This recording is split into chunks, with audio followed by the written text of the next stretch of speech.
first let me introduce the most recently elected council member of the Royal Society, Dr. Libby Harrison, Director of the Centre. The woman who needs no introduction, but she's going to get one. Libby is, of course, a Brit turned New Zealander and a poacher turned gamekeeper. Libby worked in the Northern Hemisphere in the agri-chemicals industry and came to New Zealand in 2002 to become a public servant at the Ministry for the Environment. A scientist, now science leader, Libby is going to tell us about the future of the centre. Thank you, Libby.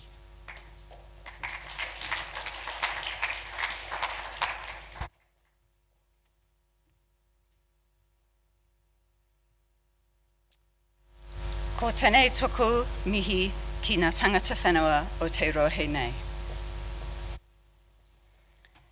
Ena mana, ena reo, ena maonga, ena awa, ena taonga tuku ihu. Tēnā koutou, tēnā tātou katoa. Ko ingarangi no wera te whakapaparanga mai, no te wirral ao. Ko manu herakia te kaianga. Hei kai tohu nā New Zealand Food Safety Science and Research Centre ko Libby Harrison toku ingoa. Tēnā koutou, tēnā tātou katoa. 2 short talks between you and refreshments. It's been a really long afternoon. And I'd like to thank Victor and Tyler for helping me end that session with a smile on my face, with all the positive things they had to say about all the disasters that have happened. What a session. It was sobering, it was shocking, it was sad, but it was amazing to hear the stories and the way people have responded and the learning that we can get from that. And what a day. I don't know about you, but my head is now spinning with lots of new information. And I'd like to thank an absolutely amazing group of speakers. So just say thank you to everybody. And I've learned a new word. Where's Jess? Cosy live. I've got a new word from the day. And just to remind you that we do record all of these talks, so at your leisure you can go back and look at them, and if you miss anything, you'll find it on our website in due course. We'll let you know when they're available.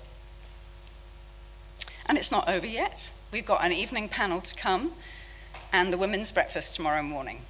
But my job in the next 10 minutes or so is to tell you about the future of the New Zealand Food Safety Science and Research Centre. So you've heard this morning the Minister and Vince Arbuckle, talked a bit about the fact that we will have a future. And I'm going to put a little bit more detail on that, but it's all still happening right at the moment, so I can't go into a huge amount of detail. But first I want to tell you a story. Sorry, I should have had that up earlier. First I want to tell you a story about another conference I went to many years ago now, actually. It was a conference about genetically modified organisms, and it was in Jeju Island in South Korea. I need to stand here so I can see the slides. And while I was there, I had a bit of spare time, and I was one of those tourists that you find in strange places taking photographs. I was in the supermarket. And first of all, I was drawn to the mushroom section. I was completely blown away. Any of you who's ever been to Korea, you'll see all of the amazing variety of mushrooms. But then I discovered the fruit. The most amazing apples, pears, and oranges, and other fruit. Huge, beautiful. I've never seen such big apples and oranges. Beautiful, presented as gifts. They had colourful tissue paper around them, ribbons. Look at the beautiful boxes.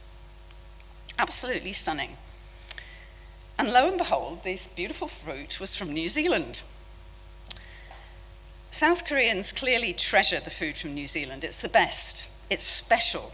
It's presented as gifts to impress. It's presented as gifts to loved ones. And I'm sure Korea is not the only country that treasures New Zealand food in this way. But what if New Zealand were to lose its reputation for producing safe and healthy food? Not only would New Zealand's fruit producers suffer, but all New Zealand food producers. And I think we've heard that mentioned earlier today as well.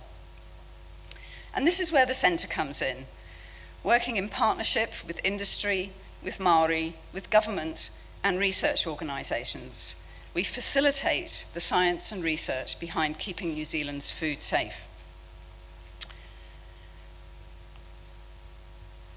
But first, a very brief history. We've heard a little bit of the history as well from our friends from Fonterra earlier on.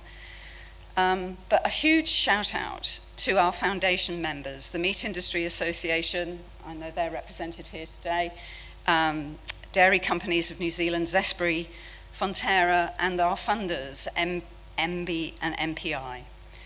I wouldn't be here today without all those organisations. And of course, Massey University, Ngā mihi, Giselle. Massey University has supported the centre from the get-go, right from the start, and are our host and will continue to support us. So you'll have heard a bit about the government inquiry, which was published 10 years ago, and Anne Aston, a member of that inquiry panel, is here with us today and continues to support us and particularly support me, so thank you, Anne.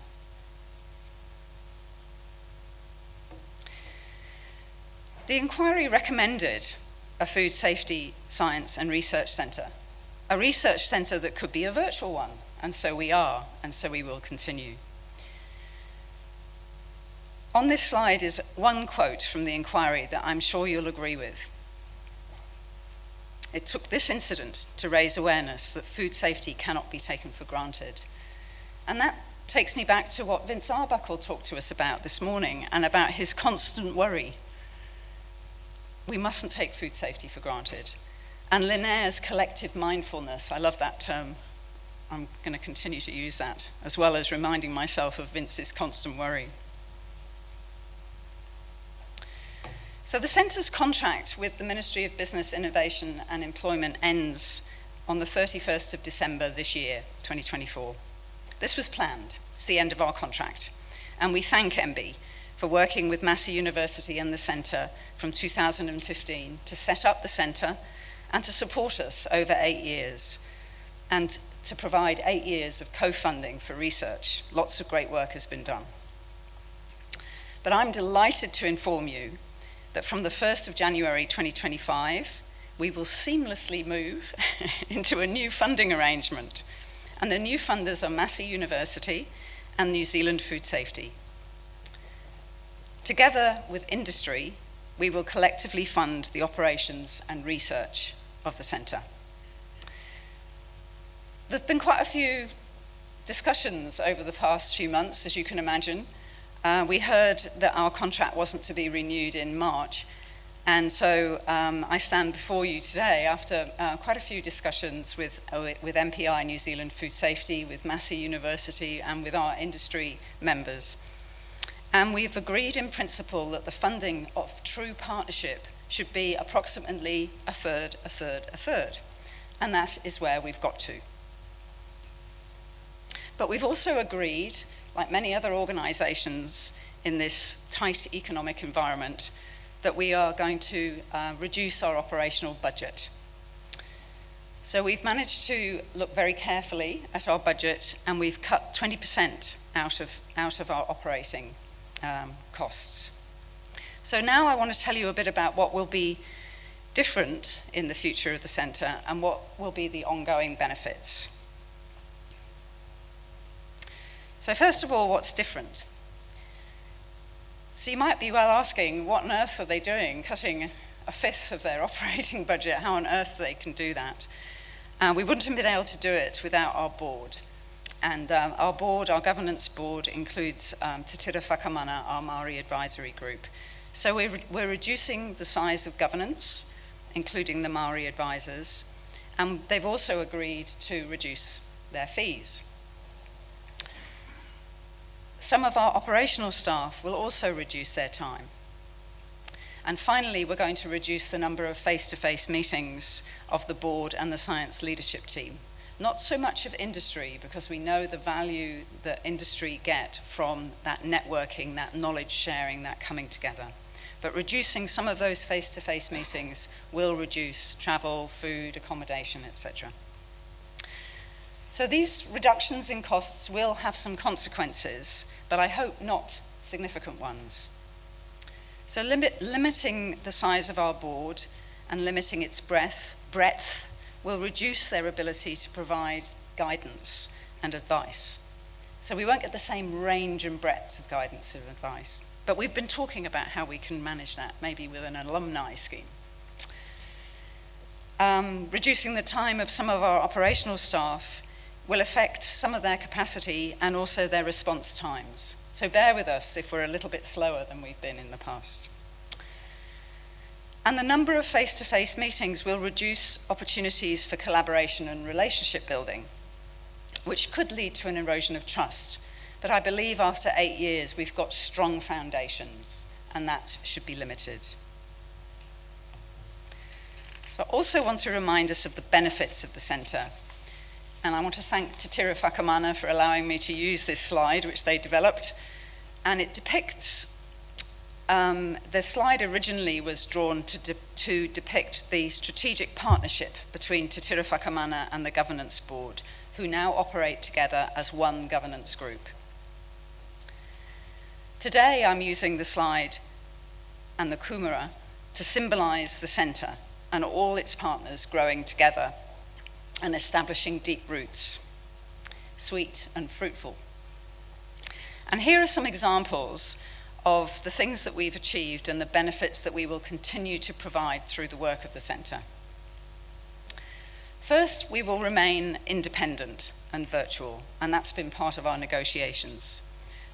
A trusted collaboration between industry, Māori, government and researchers. Secondly, co-funding of research will continue. And a huge thank you to Massey University and New Zealand Food Safety for agreeing to continue that co-funding of research with industry. Thirdly, having a centre of this nature reduces duplication of research because we're sharing information, we're sharing knowledge, we're sharing the opportunities to come together and develop that research. And I'll just talk to you about one example. Just this week, we put up on our website a guideline for Chronobacter. Now this is a really serious disease of infant formula, and the dairy industry have collectively worked together to develop these guidelines with our science providers. Several of the authors are in the room today, so if you want to ask some more, talk to them.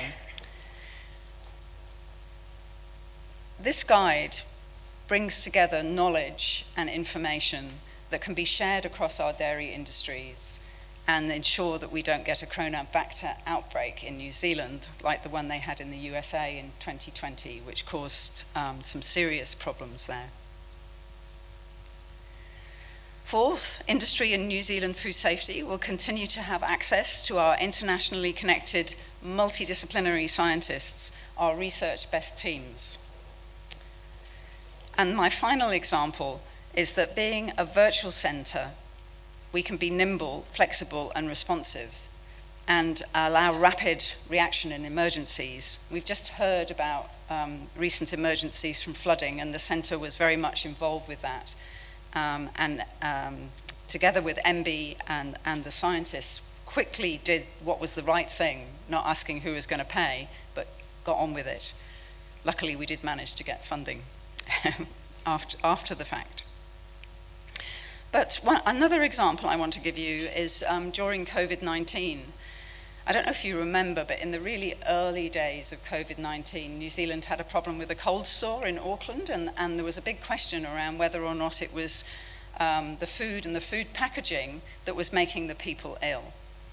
Well, the centre was able to very quickly, in fact, I think we ran around with a hat, it was before my time, but as director, but we ran around with a hat and got funding from industry and quickly put together a project whereby we were able to demonstrate using most up-to-date science that COVID-19 isn't transferred via food or food packaging.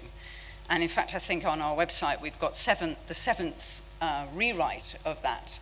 The author's sitting in the room over there. I got the number right, Joe? which has really helped keep our markets open, our export markets open.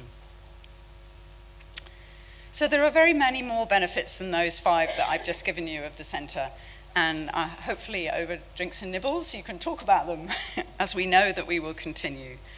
So from 1 January 2025, our funding will be coming from Massey University and New Zealand Food Safety and our industry for 3 years. I'm confident it may well go on longer than that.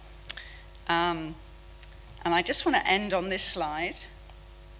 And another credit to my friend Richard Brooking and colleague Richard Brooking. He often uses this quote, and I was very taken with it. John Shah was an American political theorist, and I'll give you a moment to read and reflect on it.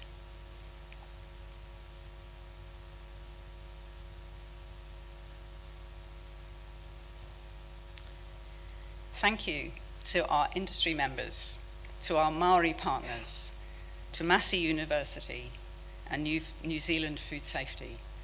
The centre will have a future. And thank you to our sponsors.